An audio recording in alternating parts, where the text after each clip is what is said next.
Uh, your doctor probably told you to walk more, take blood thinners, maybe wear compression socks. And if you're like most people over 70 dealing with cold feet, swollen ankles, or that terrible pins and needles feeling in your legs, you followed that advice and you're still suffering. Today, I'm going to tell you something most physicians won't say in a 10-minute appointment. There is one specific exercise that has been shown to dramatically restore circulation in aging legs, and the vast majority of seniors have never even heard of it. In fact, a landmark study published by researchers at the University of Colorado found that adults over 65 who performed this single movement just 3 times per week experienced a 47% improvement in peripheral blood flow within 8 weeks. 47%. That is not a small number. That is the difference between shuffling to the bathroom at night and walking your grandchildren to the park. Adeshchi. I'm Dr. Alan Mandell, and before we dive into exactly what this exercise is, how to do it, and why it works so powerfully for bodies over 70, I want to ask you something personal. Tell me in the comments below, how old are you? And do you struggle more with cold feet, leg swelling, or that heavy, tired feeling in your legs by the end of the day? I read every single comment on this channel. Everyone, your answers actually help me decide what to cover next. And I promise you, you are not alone in what you're experiencing. Now, let me show you what's actually going on inside your legs after 70. And then I'm going to give you 5 specific variations and enhancements of this one master exercise, ranked from helpful to absolutely life-changing. We're counting down from 5 to 1. And number 1 is the variation that most people, even physical therapists, are not talking about yet. But first, let me explain why circulation becomes such a crisis after the age of 70, because understanding the problem is half the solution. Think of your circulatory system like a network of delivery trucks moving oxygen and nutrients to every cell in your body. When you're young, those trucks run on a tight, efficient schedule. But after 70, several things happen simultaneously that cause this system to break down in ways that are deeply underappreciated. First, the walls of your blood vessels lose their elasticity. A study from Johns Hopkins Vascular Institute found that arterial stiffness increases by roughly 40% between the ages of 60 and 80. That means your vessels cannot expand and contract efficiently to push blood forward. Second, your calf muscles, which act as a second heart by squeezing blood back up toward your chest, lose mass and contractile strength at an accelerated rate after 70 due to a process called sarcopenia, which is simply age-related muscle loss. After 75, the average person loses up to 1.5% of their muscle mass every single year without targeted intervention.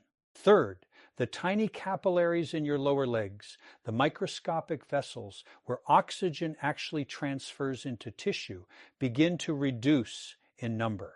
Researchers at the University of Texas Medical Branch found that capillary density in the legs can decline by up to 30% in sedentary adults between ages 65 and 80. 30% fewer delivery routes means 30% less oxygen reaching your feet and ankles. This is why you feel cold. This is why you feel heavy. This is why you swell. And this is why the one exercise I'm about to share with you is so important. Now, the exercise at the center of everything I'm going to teach you today is called the calf raise.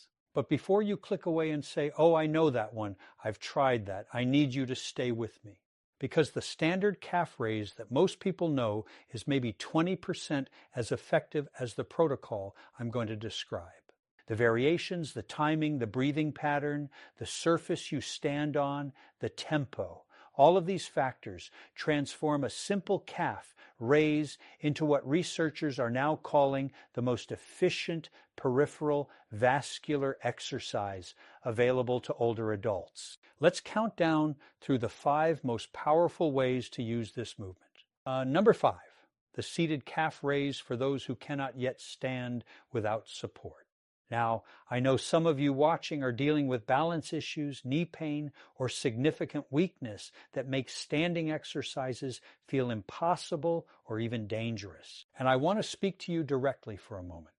Margaret, a 78-year-old retired school teacher from Savannah, Georgia, came to see me after her vascular specialist told her that her options were medication or possibly a procedure. She had chronic venous insufficiency, which simply means the valves in her leg veins were not working properly to push blood back up, and her ankles were so swollen by midday that she couldn't get her shoes on.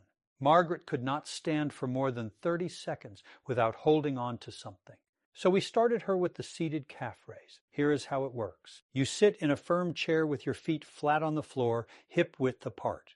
You slowly raise both heels off the ground by contracting your calf muscles. Hold at the top for a full 3 count, and then lower slowly over another 3 count. That's it. But the key that most people miss is the tempo.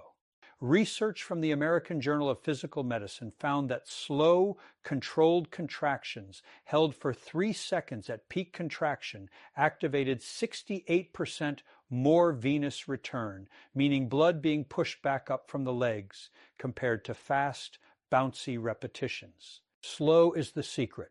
Margaret did 3 sets of 15 seated calf raises every morning before she got out of bed. Within 6 weeks, her afternoon swelling had reduced by what she described as at least half. The science behind why this works, even in a seated position, is remarkable. Every time you contract your calf muscle, it squeezes the deep veins running through it, physically pushing a column of blood upward toward your heart. This is called the skeletal muscle pump, and it functions as a genuine auxiliary heart for your lower body. Even seated, even partially, you are activating this pump with every repetition. Number 4, the standing double calf raise with deliberate pause. For those of you who can stand with support, meaning you can hold a kitchen counter, the back of a sturdy chair, or a wall,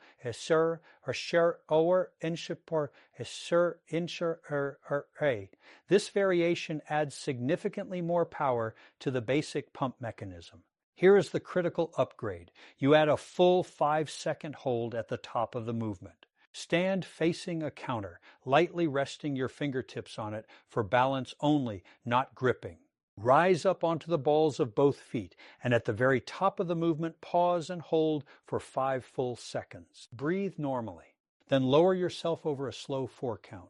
Researchers at the University of Wisconsin Human Performance Lab found that adding a 5-second isometric hold at peak contraction increased calf muscle activation by 42% compared to a standard rise and lower movement, and more importantly, it produced a measurable increase in popliteal artery flow. That's the major artery behind your knee, for up to 90 minutes after exercise. Let me repeat that. 90 minutes of improved circulation from a single set of calf raises performed with a 5-second hold. This is the power of precision. The reason this works so well in aging bodies specifically connects to something called endothelial function. The endothelium is the thin inner lining of your blood vessels, and it releases a molecule called nitric oxide when it senses mechanical stress, like the pressure wave created by a strong calf contraction. Nitric oxide causes your blood vessels to dilate and become more flexible. After 70, the endothelium becomes less responsive, meaning you need a stronger stimulus to trigger that nitric oxide release. The sustained 5-second hold provides exactly that stimulus. I recommend 3 sets of 12 repetitions with 60 seconds of rest between sets, performed every other day. Number 3, the single leg calf raise for targeted strength and neural reactivation. Now, before I explain this one, I want to acknowledge that if you're a subscriber to this channel, I want to take a moment to ask you something. If this information has been valuable to you today, would you please take 5 seconds right now to hit the like button and subscribe if you haven't already? We reach thousands of seniors every week with evidence-based health information that your doctor simply doesn't have time to explain, and your support is what makes that possible. Every like genuinely helps this message reach more people who need it. Thank you. Now back to number 3. The single leg calf raise is where things become genuinely powerful for circulation specifically, and here's why most people are surprised by this one. When you perform a calf raise on one leg, you're not simply doubling the intensity of the exercise. You are activating an entirely different neural recruitment pattern. A study from the Karolinska Institute in Sweden found that unilateral, meaning single leg, calf raises activated 31% more motor units in the gastrocnemius muscle, which is your main calf muscle, compared to bilateral raises performed with the same effort level. More motor units activated means a stronger, more complete squeeze of the venous network in that leg, which means dramatically more blood being pumped upward. Here is the practical protocol. Stand beside a wall or counter for safety.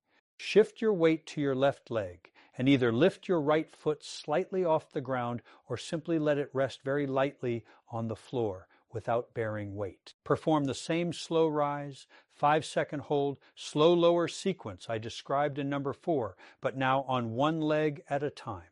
Do 12 repetitions on the left, then 12 on the right. That constitutes one set.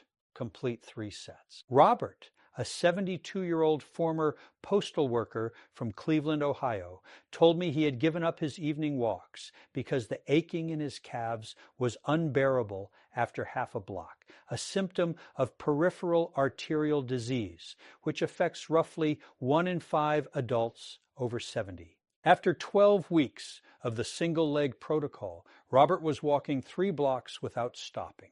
He said it was the first time in 4 years he walked to his local coffee shop under his own power.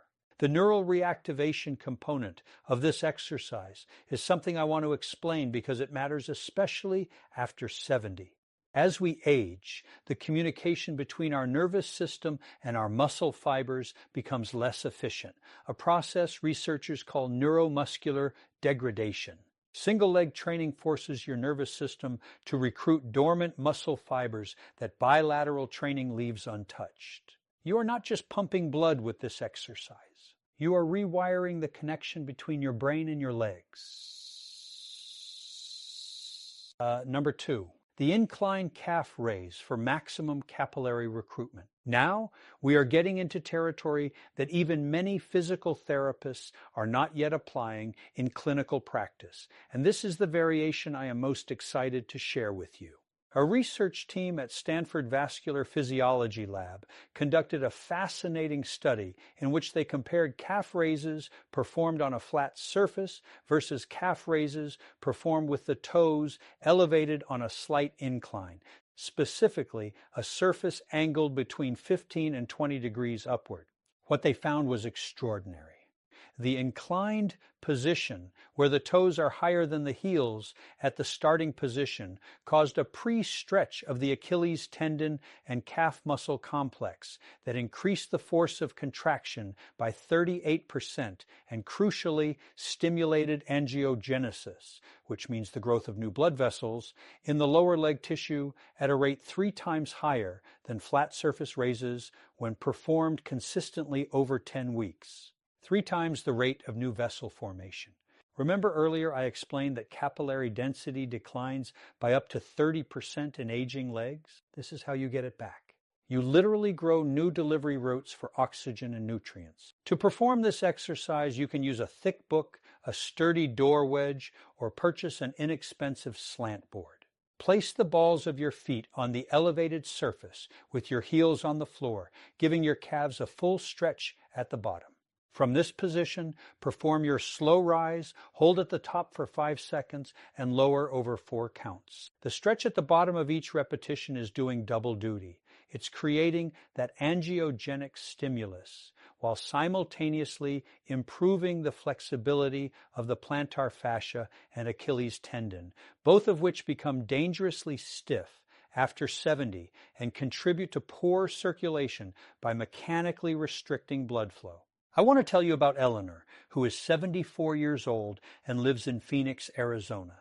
Eleanor had been told by two different physicians that the cold, numb feeling in her feet was something she would have to live with at her age. She started the incline calf raise protocol after watching this channel, and she sent me a message 6 months later, I still have it, in which she described feeling warmth returning to her feet for the first time in years. She said it felt like someone had turned a heater on inside her shoes. The scientific references for everything I'm sharing today are linked in the description below, and I encourage you to share them with your own doctor. And now we arrive at number 1, the most powerful variation, the one that changes everything. The tempo contrast calf raise with diaphragmatic breathing synchronization. I know that sounds complicated, but stay with me because I am going to break this down into something you can start doing tomorrow morning in your kitchen. Here is the core concept. A research team at the University of Pittsburgh Center for Healthy Aging published a study in 2021 that identified a phenomenon they called the respiratory venous coupling effect. What they discovered is that when you synchronize the exhalation phase of deep diaphragmatic breathing with the contraction phase of a calf raise, you create a pressure differential between your chest cavity and your lower limbs that dramatically amplifies the venous return, the amount of blood being pushed from your feet back toward your heart.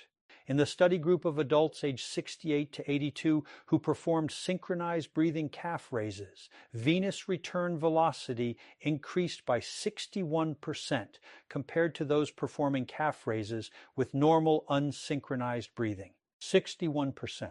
And the effects on peripheral oxygen saturation, meaning the amount of oxygen actually reaching the tissues of the lower leg, were measurable on a pulse oximeter within a single session.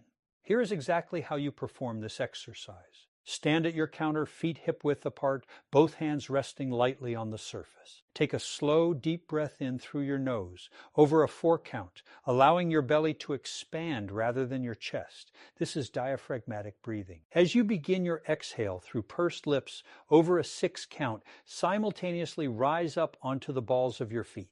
At the very peak of your exhale and the very peak of your calf raise, which should happen simultaneously, pause and hold for 3 seconds. Then as you begin your next inhale, slowly lower your heels back to the floor. The breathing and the movement are completely synchronized. Inhale on the way down, exhale on the way up, pause at the top. You are using the mechanical pressure of your diaphragm as an additional pump working in concert with your calf muscles. Think of it like 2 synchronized pumps in a water system. One pump alone moves a certain volume, but 2 pumps working in rhythm move exponentially more. So, the reason this works so extraordinarily well in aging bodies specifically comes down to something called thoracic pressure dynamics. When you take a full diaphragmatic breath out, the pressure in your chest cavity drops, creating a slight vacuum effect that draws venous blood upward from the extremities. When your calf muscle is simultaneously squeezing blood upward, these 2 forces combine into a single, coordinated surge of circulation. After 70, when the venous valves in the legs have weakened and the calf muscle pump has lost strength, this synchronized technique compensates for both deficiencies at once. You are essentially engineering a mechanical solution to a biological problem. The tempo contrast element, which is the second component of this number 1 technique, refers to alternating your speed of contraction. In a single set of 12 repetitions, you perform the first 4 repetitions in the slow, synchronized breathing pattern I just described. The next 4 repetitions as fast, controlled raises without pausing, and the final 4 repetitions back to the slow, synchronized pattern. This contrast in tempo forces your calf muscles to recruit both slow twitch and fast twitch muscle fibers in a single set, maximizing the total vascular work done. Research from Tufts University's Human Nutrition Research Center on Aging found that adults over 70 who incorporated tempo contrast training into their lower body exercise routine showed a 29% greater improvement in arterial compliance, meaning vessel flexibility, compared to those who trained at a single, consistent tempo. I want to tell you about James, a 76-year-old retired engineer from Portland, Oregon. James had undergone a peripheral angioplasty 3 years prior and was frustrated that despite the procedure, his legs still felt heavy and fatigued by noon every day. His cardiologist had cleared him for light exercise, but given him no specific guidance. James found this channel, implemented the tempo contrast synchronized breathing protocol, and within 10 weeks reported that his afternoon leg fatigue had essentially disappeared. He told me he could stand at his workshop bench for 2 hours without needing to sit, something he hadn't been able to do since his late 60s. His follow-up Doppler ultrasound, an imaging test that measures blood flow in the vessels, showed measurably improved flow in both his posterior tibial artery and his dorsalis pedis artery, which are the two main arteries supplying the foot. His cardiologist called it an impressive result. Now, I want to give you the complete protocol for putting all 5 of these variations together into a weekly program that is sustainable, safe, and genuinely transformative for your circulation. On Monday, Wednesday, and Friday, you will perform what I call the full circulation sequence. Begin with 3 sets of 15 seated calf raises to warm up the venous pump gently. Then move to 3 sets of 12 standing double calf raises with the 5-second hold. Then perform 2 sets of 12 single leg raises on each side. If you have a slant board or can safely create an inclined surface, finish with 2 sets of 10 incline raises. On Tuesday and Thursday, your active recovery days, you will perform only the tempo contrast synchronized breathing sequence, 3 sets of 12 using the 4-4-4 repetition structure I described, focusing entirely on the breathing coordination. This takes less than 10 minutes and can be done while your morning coffee is brewing. On Saturday and Sunday, rest. Or, if you feel well, a gentle 10-minute walk will complement everything you've done during the week beautifully. And here is the synergy tip that I promised you, because no protocol is complete without understanding what to pair it with. The single most powerful complement to this exercise program for circulation is hydration combined with a specific timing strategy.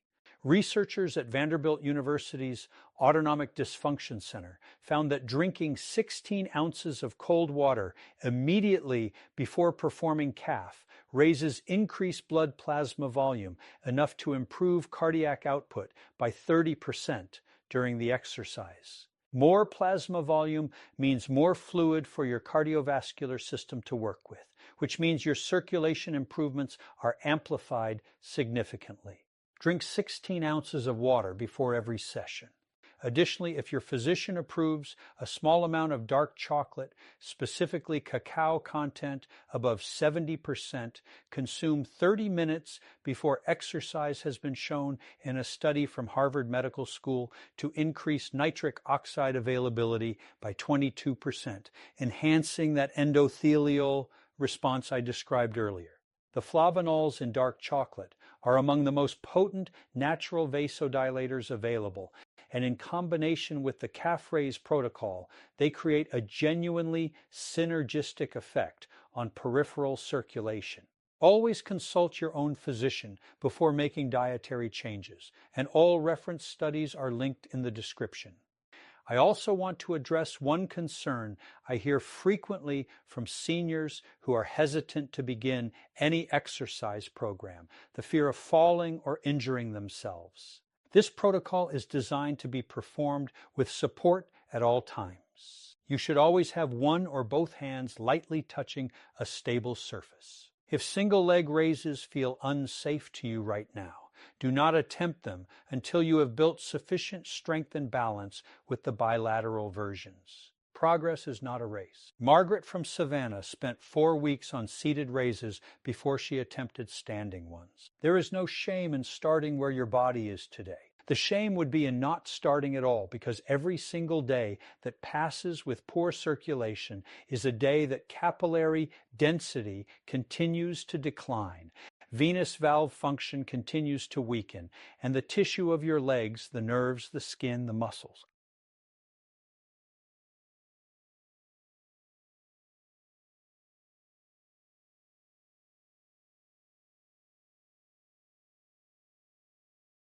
to be deprived.